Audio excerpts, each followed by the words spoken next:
أرسته زينة بإلكتريك زسرحة تشكركرتي كابن نابن أقلقلوت مقوعزيان كرخبا كم زتوسنم تحبيرو أبك أربعوان بزتفلالي مراقبة محبراو ميديا بزعبا منبر سلام كساتي برهان أرثوذكس توهادو زتمحلال فحبريتا جوجو يتباهلوم روسيا أبز عامت راي حدا 245 شح وتهدرات سئنا قبل بريزيدنت يوكرين زيلينسكي قاليتهم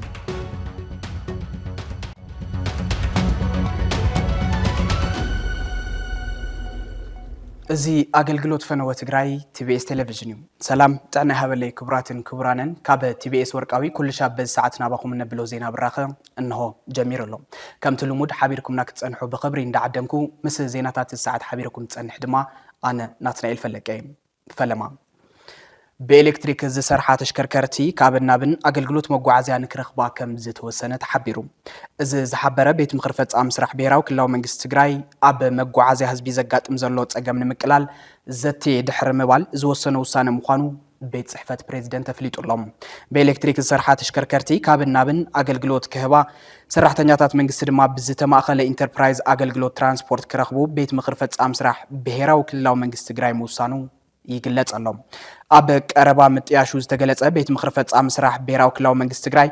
تمالي أبز كايرو أخيبا أبز حلفة أمفت أغميت اللهم كابز نبرو أجندات حادم منجس إثيوبيا ولعلي تجراي نزمبرو كل كلان داد سعيبو أب مقعزي هزب استفترت أجمن مكلال كقمتو أبز جبو مفتح أنفتات زتيوم دحرت تقايد زته بإلكتريك السرحة تشكركرتي أب تجراي كاب النابن أقل جلوت كهبان نزم فتس أمزخون زرزر ممرحي كدالون وسين اللو قبل بيت صحفة بريزيدنت حبيروم كابز بتوساقي سرحتنياتات منجستي كاب النابن سرحهم زقاتهم زلوت أجم مقعزيان مفتاح بإنتربرايز ترانسبورت ماخلو كقيد كم زتوسنم تحبيرو لهم سرحتنياتات منجستي كاب النابن أقل جلوت كرخبوز كجبر بموسان بيرو سبيل سيرفيس مثل زملكتهم أكلات بمخان ناب تكبار كأتو أمفت كم زتو هابو بيت صحفة بريزيدنت أبصيبو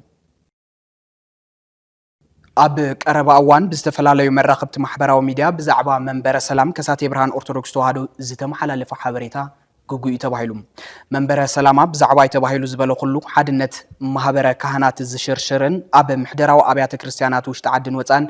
أفلاليات زفترن يقبل قاليت الله بيت كريستيان أرثوذكس توهادو منبر سلامة كساتي برهان تجراي أب زوج أو مجلتي هزبنا كي حزن بتزنزح زلو زي سرع ورا هزبنا خونا أقلقلتنا تسفا كي يقرصون كي يدناقرون مجلس قنوت تجددنا لنا يبل زوج أو مجلتي والسن تحسوا تختاتلنا الملس بس ما ووالو منفس قدوس أحد أملاك نحنا ولدهم منبر سلامة نبت تاريخ وبتو زملسنا يو كم سويت لوط ندحريتي ناوشوا جلس كنبل أيقونن صراحة هذا فترة كوي أكاي منبر كلونا زيدليو نبات الشعب كملسو سلزدليو فترة كاين مرز خلقنا نزولوا نحنا بسوان بسوا قدوس أو نماتياس كساب زلوا فترة كنا أيام لنا بقدوس ندرس بوعي وسينا إنا كمزي انتنبل بزح مغنيات لنا أونا سلاماجن نتناي قدوس سينودوس تجراي سمنع أفريسوم بناي بعلوم دليت كاو حواتهم تفليهم كخدو أي قبان نحنا زي شمنا يوم نبيت كريستيان نمأمنان كقلوبلنبر زي اللي زي تبعلك كزارو أيقونة كالاي بيجي سبكة وانجيل تخلكلنا سبكة وانجيل نعمريت كي يورد انكفات كوينومنا نزولوه أونا سلامة لعلوي حلافي سبكة وانجيل كوينوم تشيموم نستمدوا حلافنت بأقوابو كي يشرحوا استبجت لهم بجت أمعوا لي كي يوعدوا نمر سلامة كصرف كابز قورون حدايا مخري زي يسمعوا بوننهم سخدوا بقدوس سينودوس زي محضروا ومديا معلو غيرهم الله منور سلامة ثلاثه عينات أبهات الله إلهم حدا نبع أديس أبابا نملس زبل تصبعي حيلي كالاي نقع بسنا رخبنا نملس زبل تصبعي حيلي سالساي نقع بسنا رخبنا نبر أي مقوني أي قرن زبل حيلي سالساي منور سلامة منورنا أيو كفرس يولن زبل حيلي إيلهم عمريه زي اللي ورا بسوان عبو اللي كان عباسات أرثوذكس وعربية كريستيان تجراي عب سلسته يخون عب كل تستمق الأكل يلن بقدمها مس سينودوس إثيوبيا زنبرنا ركب بتخلو أفتوان كينات أب أبيات كريستيانات تجراي بحفشة أب نصوحان زجاتات زبط صح زنبرة سقاي مكرا موت برسات تطول خبل بوانونا قدس سينودوس إثيوبيا حتيتنا نيرنا نسوم جنا صمام إذني هبمنا كسمعنا يكالون وقاداس أبيات كريستيانات نخبرسا نوايا تقدسات نخزرفو أبنت ومهران كهناتن دياقوناتن نخحردون سنة تمهارو عمتها خبر بعال بقفعي نخجفجفو دكانوسيو بعسله نخدفرا موتن سدتن نصوحان زيكتات تناخر نخصل سينودوس إثيوبيا فاينانساو حجز غيرهم إياه كالوت أولاد قدس سينودوس إثيوبيا دمنا أولاد سينودوس إثيوبيا دمنا ناو جنبر ناخدو نسراويت إثيوبيا مورال انتهون أبستفلا لي مدياتات ناوصو نايصل اسوكت يسوكن ناب هاجر أمريكا ناخدو أرك سلام كي كاد بصلي يقاومو زنوريا نزي سنلبنا محسيتي وصلي رسعو ناب أديس أبابا زمعدو بو يبلنا آية خفافنا أبونا سلامة زم حالفو ملقتي كاب حقي زر حقي ناوشوا كنملس انت دلينا منهر سلامة ناب تاريخ وباتو مملسنا يوم 4 لك أنا باسات كوينا نعسرت حدا إبسكوباسات أي مشمنان حقا بيت كريستيان تقراي أي مصدقنان بهر هقون أي مصدق نيرنا أما كارازول هزونا حديقنا نابي قدفنا يوخن كيد حقوسن حزنون مسهزونا أمن ورنامبر كم سويتلوت ندحريت قلص أي نبلن نابشوا نمعد ولو قداي يبلنان هزونا هاقرنان قدس سيون حديقنا يتم أين خدم أو نسلما كمبو نهزونا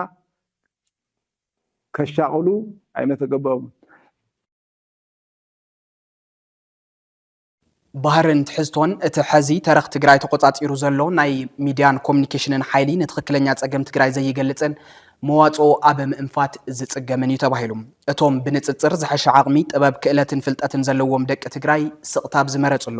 ብድዓን ቅይዓን ጸርፍን ጸለመን ከም ፖለቲካዊ ስልቲ ዝወሰዱ ወገናት ድማ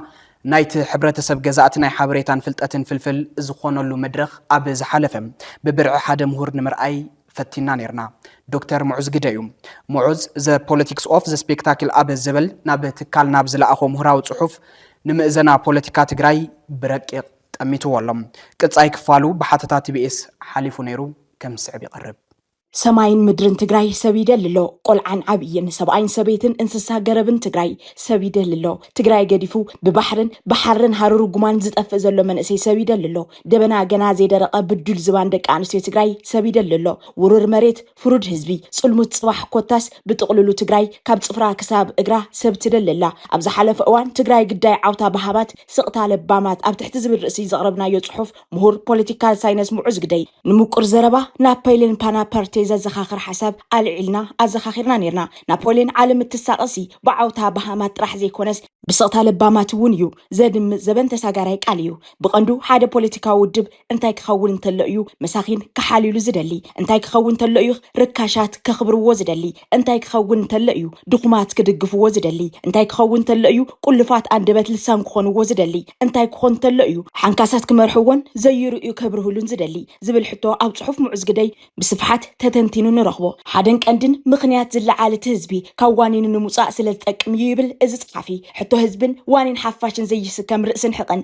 مصمادن سميدكا محراسن اجندها اتمج انق اجنده هزب مخان تريفو قلدن قيعن صرفن صلمن يخون مو لعلن تبل كاب تحتاتنت تحتن تبل دما اتا ترار سراح كيتسراح يقبر كمباهلا معوز قداي قلدنياتات تصارفتن دفراتن مفسلاف ناي هزب قالبو كاب مواقرا ودقاتات بوليسي عميقو تاريخاو طرعنات وي عبيت استراتيجيكاو جيغاتات كم تودب قدمو خينا زغبروم تغبارات ناي شغغر اوان ودقاتات ناي دحر كينات مبسباسن انا غدد زخي زلو وشطاو مكففالاتن بملؤ كوص يحجزوم يبل از غدايزي حاده زانتا يزخخر حسر تغلبيبو كاب بارع كدحن ناي زفتن حاده بهمزانتا ات حسر تغلبيبو كاب بارع كدحن ዝፍትን ሓይሊ ኣብ ክንዲ ብልሕን ጥበብን ንምንታይ ላግፅን ልቁምፅናን ከምስል ትመረፀ እዩ ትቁም ነገር እዚ ኣብ ልዕሊ ዝተበደለ ወገን ማልሳይ ውቅዒት ወይ ባክፋየር ዝገብር ሓደገኛ ሳዕቤን ዘለዎ ዝበሉ ምንቅስቃስ ተደሚሩ ተቀኒሱ ህዝቢ ዝኸፍሎ ዋጋ እዩ እናኾነ ዝኸደ ከመባህላ ሙዑዝ ግደይ እንተኮይኑ ሓይልታት ነዞም ድኹማት ወሃብቲ ቃል ብቐጻሊ ክጥቀሙሎም ከለው እቲ ስትራቴጂ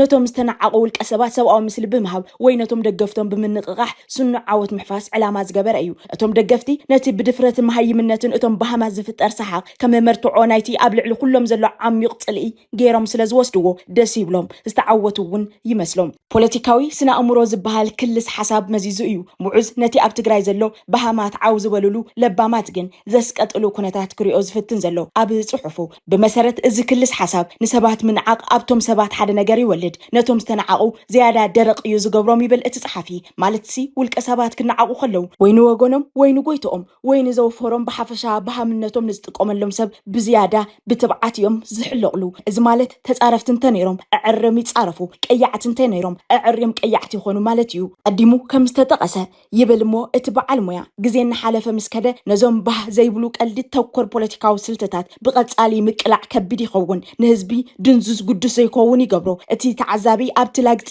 ከተኩር እንተሎ እቶም መገደስቲ ፖለቲካዊ ጉዳያት እናተሸፈኑ አንታ ከመይ ጸረፎ አንታይ እንታይ ገዲፍሉ ኣብ ዝብሉ ዛዕባታት ክጽመድ ይገብሮ ዝሕዝን ስቃይ ሲቪላት ጅምላዊ ህልቂታት መሪር ምምዝባላት ዓሚቕ ስነ ኣእምራዊ ጉድኣትን ካልኦት በቶም ቀልድታት ክሽፈኑ በቶም ደፋር ቃላት ይዕመፁ ጽያፎም ብዘይኸልኡ አንደበታት ይድየኑ ብምባል የብረ ቀላላ ናብ ድሕሪት ተደፊኦም ይጠፍኡ እውን ይብል እዚ ከም ዝበለ ኩነታት ምስቶም ንሓቀኛ ክትዕ ዘበላሹ ጥንታውያን ናይ ሞጎት ጌጋታት ቀጥታ ዝመሳሰል እዩ ዝብል እቲ ምሁር እዚ ብቕዓት ዘይብሉ ወሃቢ ቃል ንኹሉ ትጉጅለ ክውክል ዝኽእለሉ ትሕዝታዊ መሰረት ከም ዘለዎ የብረ ኣብቲ ኣዝዩ ተመቃቂሉ ዘሎ ናይ ኢትዮጵያን ትግራይ ናይ መራኸቢ ብዙሃን መእዘና ተረኽ ዘሎ ናይ ክልቲኦም ሓይልታት ደገፍትን ተቃወምትን ውድብ ዝኾኑ ማዕኸናት ንኣንደበት ባህማት ብማዓረ ኣብ ረብሓ ከም ዘውዕልዎም ይገልጽ እዚ ድማ ነቲ ዝተኻረረ መንፈስ ናብ ጫፍ እንትወስዶ ይረአ በዚ ድማ ስምዒታዊ መጥቃዕቲ እዞም ባህማት ነቲ ትርጉም ዘለዎ ፖለቲካዊ ዘተ ሙሉእ ብሙሉእ ይትኩ ይብል እቲ በዓል ሞያ ካብ ፍልስፍናዊ ኣረኣእያ ክረአ እንተሎ ኢሉ እንትቕጽል እቲ ምሁር እዚ ኩነታት እዚ ብኸም በዓል ጊዶ ቦርድ ዝተሰርሐ ውሽጣዊ ኣሰራርሓ ትርኢት ብዓሚቕ ስነ ኣእምራዊ ምትላል ይድግፍ እዩ ዝብል ናይ ዶቦርድ ሶሻሊቲ ኦፍ ዘ ስፓክቲካል ነዚ ኩነታት እዚ ንምርዳዕ ዓብዪ መነፅር ይኸውን እቲ ትርኢት ናይ መራኸቢ ብዙሃን ምስልታት ጥራሕ ዘይኮነስ ብምስልታት ሙሉእ ብሙሉእ ዝተቆፃፀረ ናይ ሰባት ማሕበራዊ ርክብ ምዃኑ የረድእ ኣብዚ ከባቢ እዚ እቲ ሓቀኛ ህይወት ብተራ ውክልና ይትካእ ኣብ እዋን ኩናትን ድሕሪ ኩናትን ዘሎ ሃዋህው መራኸቢ ብዙሃን ነቲ ሓቀኛ ሰብኣዊ መከራን ፖለቲካ ኣይዲዮሎጂን ናብ መፎኪስ ድራማዊ ትርኢት ይቕይርዎ እዚ ማለት ድማ ተዓዘብቲ ነቲ ናይቶም ወሃብቲ ቃል ቲያትራዊ ትርኢት ምላሽ ይህቡ እምበር ምስቲ ሕማቕን መሰረታውን ዝኾነ ናይቲ ኩናት ክውንነት ኣይገጥሙን ብምባል ጸርፍን ሓሳብ ብድዕን ክትዕ ጸለመን ጥበብ ከመይ ከም ዝጸቕጦ የብረ እዞም ንለባማት ተኪኦም ብባህማ ዝስደሩ ኣብ መራኸቢ ብዙሃን ስርሑ ሰባት ዘቐርብዎም ቲያትራዊ ተረኻት ኣብ ተዓዘብቲ መሰረታዊ ትርጉም እዩ ዘለዎም ነቲ ዝመጽእ ላግፂ ከም ንጹህ መዘናግዒ ይጥቀምሉ እዚ ድማ ተዓዘብቲ ምስ መዋቕራዊ በደል ጅምላዊ ህልቂት ተሓታትነት ወይ ሓበራዊ ሰብኣዊ መንነት ገጢሞም ከይምጉቱ ገይሩ የፋንዎ ኣብ ክንድኡ ነቲ ረዚን ዛዕባ ብፎኪስ ስምዒታዊ ምፍናው ክትክኡ የኽእሎም እዚ ብስውር መንገዲ እዚ መስርሒ ዝንዓሚቕ ሰብኣዊ ስቃይ የቃልሎ ንፖለቲካዊ ዕግርግር ድማ ንረብሕኡ ይጥቀምሉ ናይቶም ዝተበደሉ ድምፂ ከም ዋዛ ከም ዝረአ ብምግባር ኣብ ህዝቢ ሓቀኛ ድንጋጸ የጥፍእ ኣብ ልዕሊ ዓመፅ ዝለዓል ረዚን ርትዓውን ቁጥዐ ድማ ይዓግት ህዝቢ ኣብ ተንጸርፍታት ክንጥልጠል ይገብር ብሰንኪ ዝብል ሙዑዝ እቲ በዓል ነባር ኣይዲዮሎጂን ገዛእ ሓይልን ካብ ዘሕፍልፍል እዚ ይጥቀም ምክንያቱ ትጫፍ ክፋእ ናይቲ ጸገም ኣብቲ ድሕሪት ከም ዝመዘናግዕ ዝረአ ቀይዕን ጸርፍን ጸለመን ላግፅን ይሕባእ ዶቦርድ ዝተባሃለ ሙዑዝ ጠቐሶ ምሁር ነዚ ከም ሙሉእ ምግፋፍ ይርኦ ሰባት ኣብ ሕብረተሰቦም ኣብ ዘለው ኣገደስቲ ጉዳያትን ናብራን ሓቀኛ ስጉምቲ ካብ ምውሳድ ንላዕሊ ምስቶም ፎኪስ ምስልታት ናይ قلدن سلمان كراخوي مرصو اتجازا حيلي نخلتي تقاومتن مكلخالن لاقصي كم زمسل بمغبار نتناتو عبللان نورن زي ترفن امسيلو يريو يبل دكتور معز مستي هانا ارتن زتعذبتو قطتاي مساسل بروباغاندا كما يغيرو حدا مولو بمولو نحسوت عالم كم زهنص كتردد كلا ابتستطويه كوننت قصال لاقصي عبي ترالو مخنياتو زخونه رزين رتعاون زخونه منغستاو نقفيتا كم ازيو استغاننه كاب كوننت زرحقه وي بمسحاق منغدي دراماوي كم زمسل ስለዝገብሮ ነዚ ከም ዝበለ ፖለቲካው ምትላል ብናይ ባህማ አንደበታትን ምስልታትን ተደገፈ ማአልያ ዘይብሉ ላግጥን ብቀጻሊ ምቅላዕ ኣብ ልዕሊ እቶም ዝተበደሉ ሰባት ዓብይ ስነ አምራው ክሳራ የውርድ እዚ ድማ ድማ ዓሚቕ ናይ ኣእምሮ ድንዛዘ ይፈጥር እዩ ዝብል እቲ በዓል ሞያ ድኹማት ወይ ዓቕሚ ዘይብሎም ድምፅታት ምጉፋር ንምንታይ ኣድለየ እዩ ሕዚ እውን እቲ ኣቀንዲ ውራይ እዚ ሓተታ ከም ባህላ ሙዕዝ ሓደ ኣብ ውሽጢ እቲ ውድብ ዘሎ ውሽጣዊ ምብስባስ እቲ ዝለዓለ መርአይ እዩ እዚ ምዃኑ እቲ ካልኣይ ድማ ኮነልካ ንህዝባዊ ክትዕ ናብ ድስኩል ንእሽተ ኣጀንዳ ንምውራድ ዝዓለመ ክኸውን ይኽእል እዩ ይብል እቲ ውድብ ናይ ትኽትዕ ደረጃ ናብ ሓደ ዘይረብሕ ወይ ዝቀለለ ደረጃ ብምውራድ ዝኾነ ይኹን ረዚንን ምህራውን ቡድሆታት ከይለዓሉ ብኣድማዓይ መንገዲ ይዓግት ኣብ ውሽጢ እቲ ዝሰፍሐ ሕብረተሰብን ኣብ ውሽጢ ናቱ ኣባላት ዘለው ነቐፍቲ ሓሳብ ዘለዎም ሰባት ድማ ማዕፅኡ ይህርህር ሙዕዝ ግደይ ነቲ ሓሳብን ክትዕን ብፀርፍን ፀለመን ክትክእ ዝተግህ ስልቲ ፖለቲካ ምሳብ ዘለናሉ ዘበን ዘሎ ናይ ሚድያ ትሕተ ቅርፂ ብምርኻብ ከርኤና ይፍትን ኣብቲ ናይ መራኸቢ ብዙሃን ዘይምዕሩይነት ናይ ዲጂታልን ፌስቡክን ዘመን ክትዕ ብበዝሒ ኣብቶም ንላፅቲ ዘጉልሁ ሓፀርቲ ክሊፓት እዩ ዝምርኮስ ምክንያቱ ናይ ማሕበራዊ መራኸቢ ብዙሃን ኣልጎሪዝማት ካብ ፍረ ነገር ንላዕሊ ንቁጥዕን ሰሓቐን ንምጉላሕ ተባሂሎም ዝሰርሑ እዮም ኣብዛ ኣዝዩ ዝተኣሳሰረ ሃዋህው ረዘንትን ዝተሓላለኹን ክትዓት ብናይ ቫይራል ላፅቲ ይሰዓሩ እዚ ድማ ነቶም ዝተሓላለኹ ፖለቲካዊ ቅልውላዋት ካብ ታሪኻዊ ርዝነቶም ይገፎም ብምባል እቲ ዘለናሉ ናይ ሚድያ ዓለም ከመይ ካብ ንለባማት ንላዕሊ ንበሃማት ምችውነት ከም ዝህብ የብርህ እዚ መዋቕራዊ ወገንተኝነት እዚ ንሓቂ ኮነ ንደካማ ኣይጠቅምን በኣንጻሩ ንናቶም ካብ ቀጻሊ ምትእስሳር ዝርብሑ ማዕኸናት አንገትን መድረኻትን ፋይናንሳዊ ረብሓታትን ዘግልል ንጹህ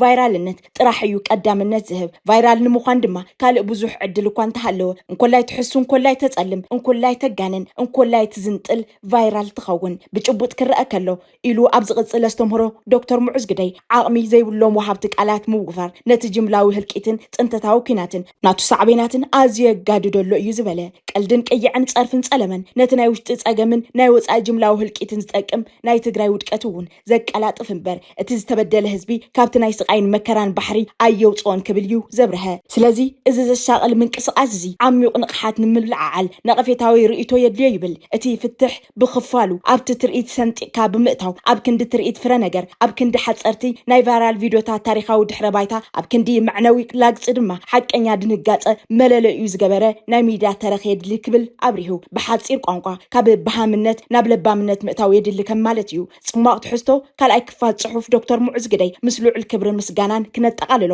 እንተኾነ ቃል ናፖሌን ከም መኸንበት ምውሳድ ነቲ ጉዳይ መልክዕ ክህቦ እዩ ንብል ናፖሌን ቦናፓርቲ ዓለም እትሳቀ ዘላሲ ብዓውታቶም በሃማት ዘይኮነስ ብስቕታቶም ለባማት እያ ሰላም ንትግራይ ሃገራት ምብራቅ አፍሪካ ሓደ ኣብ ዝገብርዎም አጀንዳታት ብሓባር ክሰርሑ ይግባእ ተባሂሉ ኣብዚ ቅንያት ኣብ ኢትዮጵያ ክልል ሶማሌ ከተማ ጅጅጋ ዝተሳለጠ ሆርን ኢንተል ኢላይት ዲያሎግ ወይ እውን ዘተልሂቃን ቀርና አፍሪካ ዝተሰመየ ምሁራን ቀርና አፍሪካ ዘራኽብ መድረኽ ዞባዊ ፖለቲካውን ጸጥታውን ጉዳያት ተላዒሎም ዓሚቕ ዘተ ከም ዝተኻየደሉ ወኪል ቲቢኤስ ካብ ጅጅጋ ገሊጹ ኣብዚ መድረኽ ተረኺቦም ዘረባ ካብ ዘስምዑ ኣካላት ሓደ ነበር ፕሬዚደንት ግዚያዊ ምምሕዳር ትግራይ ጌታቸው ረዳ ኣብ ቀርና አፍሪካ ዘላቂ ሰላም ውሑስ ጸጥታን ዞባዊ ውህደትን ንኽፍጠር ግደ መራሕቲ ፖለቲካ ምሁራንን ዲፕሎማሰኛታትን ኣድላይ ኢሉ እዚ ሆርን ኢንተል ኢላይት ዲያሎግ ዝተሰመየ ኣብ ዋና ከተማ ሶማሌ ዝኾነት ከተማ ጅጅጋ እንትካየድ ብርክት ዝበሉ ኣባል ሃገራት ምብራቅ አፍሪካ ተረኺቦም ምሁራዊ ሓተትኦም እንተቕርቡን እንትዝትዩን ተራእዮም ኣለው ኣማኻሪ ቀዳማይ ሚኒስተር ኣብ ጉዳያት ቀርና አፍሪካ ጌታቸው ረዳ ኣብ መንጎ ዜጋታት ክህሉ ዝግባእ ምትእስሳር ኣብ ዘረድእ ቃሉ ኣብ ብዙሃነት ክፍጠር ዝኽእልን ዝግብኦን ሓቢርካ ናይ ምንባር ተስፋ ኣብሪህሎም መራሕቲ ነቲ ዝመርሕዎ ህዝቢ ዝህብዎ ኣጀንዳ ናይ ምክፍፋልን ተነፅሎን ዘይኮነስ ብትኽክል ትርጉም ኣብ ዝህቡን ነቲ ዞባ ኣብ ዘሰጋግሩን ኣጀንዳታት ክጽምድ ክገብሩ ታሪኻዊ ሓላፍነት ከም ዘለዎም ገሊጹ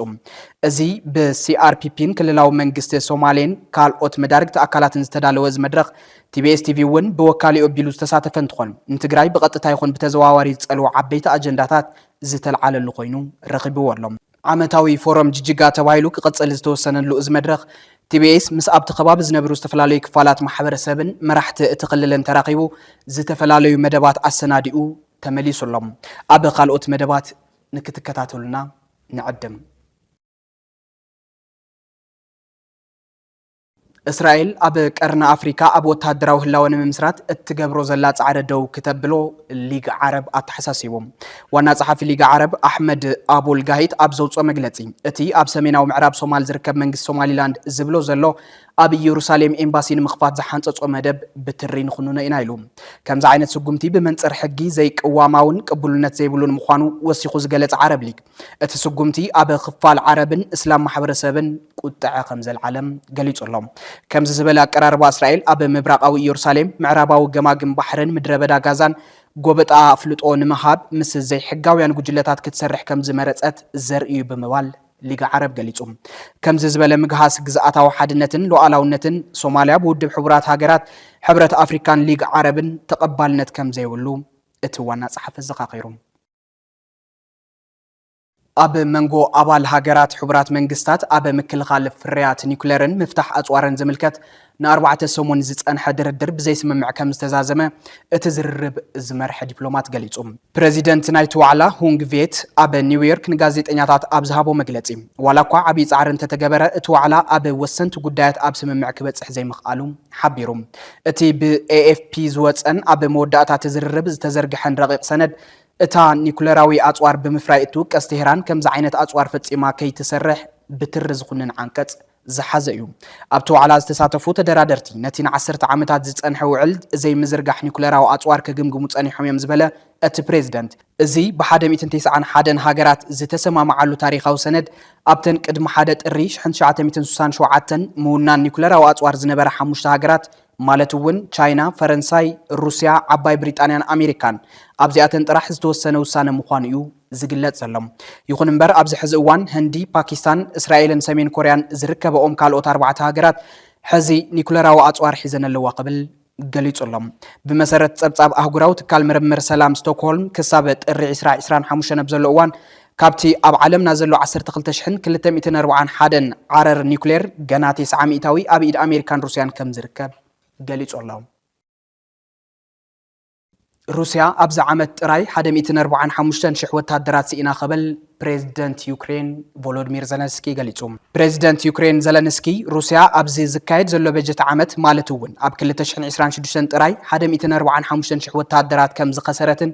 ካብዚኦም ኣስታት 86,000 ከም ዝሞቱን ገሊጹሎም እቲ ፕሬዚደንት ምስ ሓላፊ ዕጡቕ ሓይልታት ኣሌክሳንደር ሲሪስኪ ድሕሪ ምዝርራብ ኣብ ዝሃቦ መግለጺ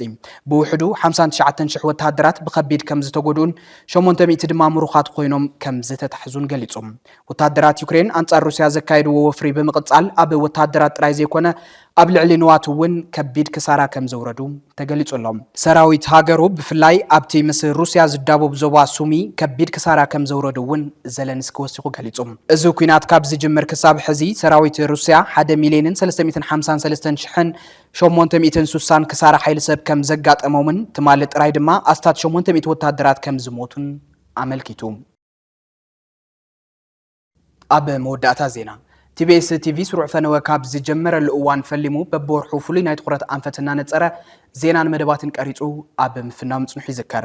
እዚ ሒዝናይ ዘለና ወርሒ ግንቦት ኣብ ትግራይን ዝሓለፉ 5 ዓመታት ዝቐጸሉ ዓበይቲ ህዝባዊ ጸገማት ሕዚ እውን ስፍሓትን ዕምቆትን ወሲኾም ይኸዱ ምህላዎም ስዒቦም ይፈርስ ዘሎ ክብሪ ብሄር ይሃስስ ዘሎ ድሙቕ ታሪኽን ይብተን ዘሎ መንነታዊ ባእታን ስጋት ኩናት ተሓዊስዎ ክፈጥሮ ዝኽእል ውድቀት ኣብ ምእራም ዘደህበ ኮይኑ ናሃሪ ኩናት ንምክልኻል ባይታ ሰላም ንምስፋሕን ክምቹ ኣብ ምእካብ ዓቕምን ምክልኻል ከፋፋለ ሓሳብን ክጽመድ እዩ ባህረ ልሂቃንን ፖለቲከኛታትን እታ መንግስትነት እትጠልብ ዘላ ትግራይ ጸገም ትግራይ ኣብ ትግራይን ብደቂ ትግራይን ኣብ ክንዲ ንምእላይ ምፍታን ሕቐተ ረኻት ገሊኡን ሰሜን ገሊኡን ደቡብ ተፈናጭሉ ናሃሪ ፖለቲካና ብተኽንታት ተቃርኖታትን ርብሓ ህዝቢ ሒዞም ብዝኸድጎ ነጻትን ዝግለጽ ኮይኑሎም ኣብዚ ከምዚ ዝበለ መፍንጫል ምትኻን ምድፍፋእን ጸገም ምሕደራን ካብ ውልቀ ሰብ ክሳብ ትካላት ዝረአ ዘሎ ሰፊሕ ናይ ፍርሰትን ብኽነትን ሓደጋ ድምር ውጽኢቱ ምብዳል ረብሓ ህዝብን ምጉዳል ክብሪ ብሄርን ኮይኑ እዩ ዝኸይድ ዘሎ ትግራይ ካብ ተኣትያቶ ዘላ ኩሉ መድያዊ ጸገም ክትወፅን ህዝብና ናብ ግቡእ ክብሩ ክምለስን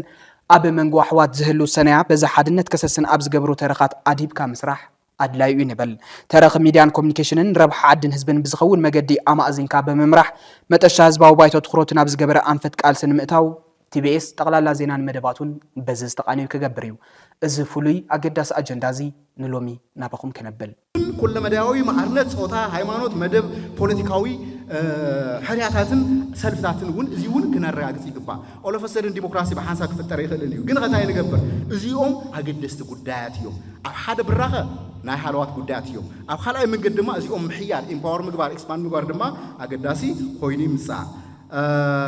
بخالي بركو حافظ مولود مفتارون عقد سوراينا يكون تأيوم توم حدا قاتنا تبلنا حدا زبيتاوي محاور ملكن مزمزان حدا قايو كاود ما لقارص زي دكس دقاو تزابو يوم تأيوم توم سقاتات زيوم ملاي ناي حلواتو مالت توم حدا قاتات ملايسي حلواتو هم لتفقلوا غيرو لملخت بوليتيكا مراحنت يتفوتير لالو أبنت حدا ناي حلوات قداي تايلنا ويا قداس قداي تايلنا ديمقراسي لنا ديمقراسي ويدما لوط وي سغغر مالسي لأنا كتفأن إيو إيلو لحسب مريحنت ودابه للو مخانو زي أوي سقات إيو مالت هاي مالت ديو مدحانيت موسادسي حدا الحماسس مدحايت موساد يلي إيو تبتلخاس واي مدحايت موساد ما كتفأني تايلها اتحمام سخات خون لها مالت هو إيو am I speaking logic ስለዚህ حدا سقاتي تسعات أحنت زبيتاوي ملكي مصياف بخالي ملكو توم حما مجربار لصيف እና ድማ እንብለይ ባህላይ ወያናይ ህዝቢ ረብሪቡ እዩ ምርብራብ ሰቂሉ ደቂስን ነው እዚ ወን ተሳጣህነት ወሲኾሎ እንበይ ለደንግጾ ህዝቢ መሐለወ ብልኾነ መገዲ ሆ ድሎ ተወደበ ኃይል መሐለወ ኣብዝ ለአተናዮ ህምለይ አተና በኻሊ መልኩ ምስ ሕማቅ ምልማድን ክቱር ድንዛዘ ኣብ ሁሉ ዘፈር ስለተሳፍሐ ምስ ምልክን ብዝበዛን ዕምራራን ስርቅን ሓለዋቱ ዘለቋቆመ ልሂቅን ነጋዳይን ተፈላለዩ አክተርን ምብዛሑ ግዕዚናን ብላዕን ከም ንውር ላኾነ ምምጻኡ ጸረ ዲሞክራሲያዊነት ክቃለስ ዝተጣየሻ ውድባት ጸረ ዲሞክራሲያዊ ማሕንቆ ከም ምኽንያት ገይረን ድማ ተኣሲረን ኮፊደን ሱቂለን ምጥማተን ወያ ውድባት ተፈጠራ ለምንታይ እዩ ጸረ ዲሞክራሲ ሁነታ ስለ ተፈጠረ እዩ ዋለምንታይ ለይ ተቃላሳት ተበል ሃይስ ሐቀን ዲዩ በሓደ መልኩ ግን ታይ ብለኻ the very reason which they are established for ይጠቅሳማ ዋ ጸረ ዲሞክራሲ በዙሕና ይብለኻ እዚ እውን ልምሰት ስለ ለኾነ በዚኦም ምኽንያታት ተሳጣሕነትና ወሲኾሎ ስለዚህ ዓበይቲ ውራያትና خيني خنبت لجورنا له إذا تساعد حنا ندحرق النسنا ندحرق أوجينا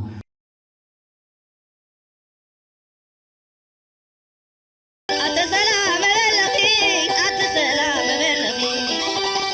كل تدقنا نواريخي ولدن ولد نبالغي عد عوس نيرو عد مرعى عد عبيتي عد منسي نيرو عد مرعى عد تستاي نيرو عد طعام